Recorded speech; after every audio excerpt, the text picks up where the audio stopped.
നമ്മളുടെയൊക്കെ ഡെയിലി ലൈഫിൽ പല സന്ദർഭങ്ങളിലും നമ്മൾ ഉപയോഗിച്ചു വരുന്ന ഒരു സാധനമാണ് നമ്മളുടെയൊക്കെ ആധാർ കാർഡ്. എന്നാൽ unique identification authority of India വലിയ മാറ്റമാണ് നമ്മളുടെയൊക്കെ ആധാർ കാർഡിൽ കൊണ്ടുവരാൻ പോകുന്നത്.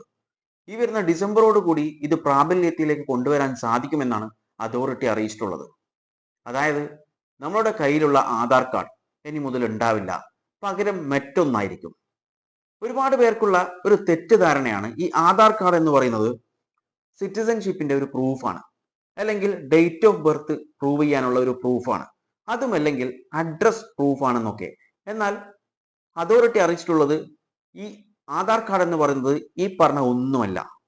ആധാർ കാർഡ് എന്ന് പറയുന്നത് just Aadhaar is only proof of your identity.